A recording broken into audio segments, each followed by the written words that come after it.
बड़ी खबर आ रही है जम्मू कश्मीर से, जहां पर एलजी के पास वही शक्तियां होंगी जो दिल्ली में एलजी के पास हैं। गृह मंत्रालय ने जम्मू कश्मीर पुनर्गठन कानून में संशोधन किया है और संशोधन के मुताबिक जम्मू कश्मीर में सरकार बनने के बाद भी ट्रांसफर, पोस्टिंग समेत अहम फैसलों में एलजी की ही चलेगी। तो इस वक्त की बड़ी खबर है और बड़ी खबर यह है कि जम्मू कश्मीर में जो लेफ्टिनेंट गवर्नर हैं उनके पास ठीक वही अधिकार होंगे जो अधिकार दिल्ली में एलजी के पास हैं। गृह मंत्रालय ने जम्मू कश्मीर पुनर्गठन कानून में संशोधन किया है और संशोधन के मुताबिक जम्मू कश्मीर में सरकार बनने के बाद भी ट्रांसफर, पोस्टिंग समेत कई जो अहम फैसले हैं उसमें एलजी की ही चलेगी। हमारे वरिष्ठ सहयोगी नीरज पांडे जुड़ गए हैं। नीरज जी, क्या जानकारी मिल रही है और कितना महत्वपूर्ण ये फैसला होगा जो जम्मू कश्मीर के एलजी को लेकर लिया गया है?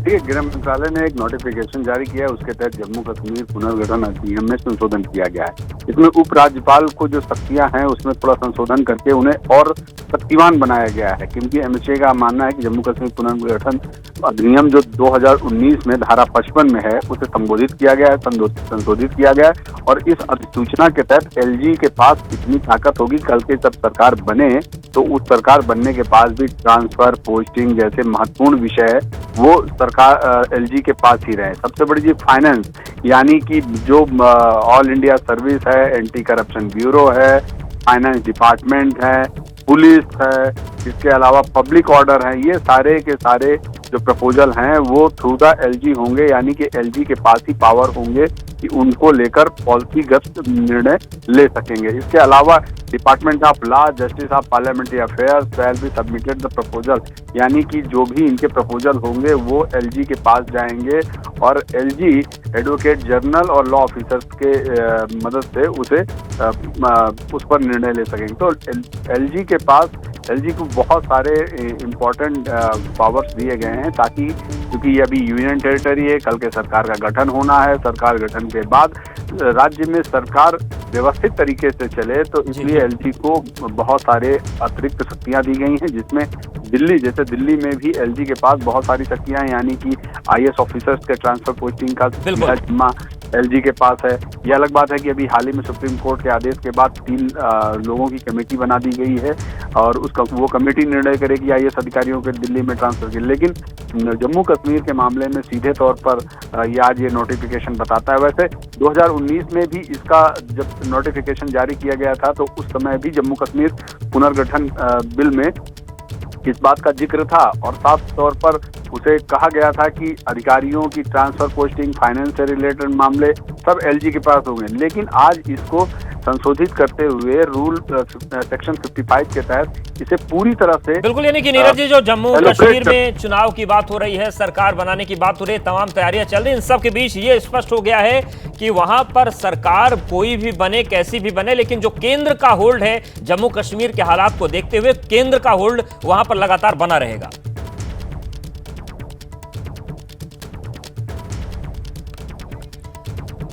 और बिल्कुल नीरज जी हमारे साथ आप बने रहे। इस बीच एक और बड़ी खबर है, एलजी को ज्यादा पावर पर उमर अब्दुल्ला का बयान सामने आया है। उन्होंने कहा है कि जम्मू कश्मीर को रबर स्टाम्प सीएम नहीं चाहिए, हर नियुक्ति पर एलजी से याचना करनी होगी। ये प्रतिक्रियाओं का दौर भी शुरू हो गया है और कुछ इसी तरीके की प्रतिक्रियाएं दिल्ली में अरविंद केजरीवाल की तरफ से देखने को मिलती है। लेकिन देखिए, जम्मू कश्मीर में एलजी के जिस तरीके से अधिकार की बात सामने आई, नोटिफिकेशन जारी हुआ, अब इस पर राजनीतिक प्रतिक्रियाएं आने लगी हैं और उमर अब्दुल्ला ने कहा है कि जम्मू कश्मीर को रबर स्टाम्प सीएम नहीं चाहिए, हर नियुक्ति पर एलजी से याचना करनी पड़ेगी। आशीष हमारे साथ जुड़ गए हैं। आशीष, ये जो फैसला लिया गया है इस पर राजनीति भी जबरदस्त तरीके से होगी और उसका आगाज उमर अब्दुल्ला के बयान से हो गया है।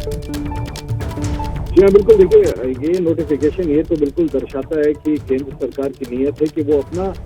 जम्मू कश्मीर के एडमिनिस्ट्रेशन में से और दखल अब और ज्यादा बढ़ाना चाहती है। सिर्फ जो पहला आदेश जैसा आप कह रहे थे कि वो अपना इंटरफेरेंस बना के रखना चाहते हैं, ऐसा नहीं है। मुझे लगता है कि अब इंटेंट ये साफ दिखाता है कि आगे आने वाले दिनों में ज्यादा दखल होगा एलजी का, सेंटर की ज्यादा इंटरवेंशन होगी और बिल्कुल जैसा नीरज बता रहे थे, विस्तृत तरीके से जो अमेंडमेंट्स किए गए हैं ट्रांजैक्शन रूल्स में, उसके मुताबिक तमाम बड़े अपॉइंटमेंट्स, ग्रांट्स ऑफ सैंक्शंस और रिफ्यूजल्स, इन सब में से होगी चीफ सेक्रेटरी को तकरीबन सभी फाइल्स एलजी के सामने रखनी पड़ेगी। पहले ही स्टेट रूट हटाया जा चुका है पहले असेंबली इलेक्शंस कराए जाएंगे सितंबर में सुप्रीम कोर्ट के ऑर्डर पर, और निश्चित तौर पर ऐसे सिचुएशन में जबकि अधिकार को इतना बढ़ा दिया गया है लेफ्टिनेंट गवर्नर के जम्मू कश्मीर में, तो सिर्फ ओमर अब्दुल्ला नहीं, मुझे लगता है कि बाकी तमाम जो रीजनल पार्टीज हैं उनकी तरफ से भी इस तरह के स्टेटमेंट्स आएंगे जरूर, क्योंकि वो इस तरह से देखना चाहेंगे कि 370 हो चाहे 35A हो, इन दो अगर हम प्रावधानों को अलग रखते तो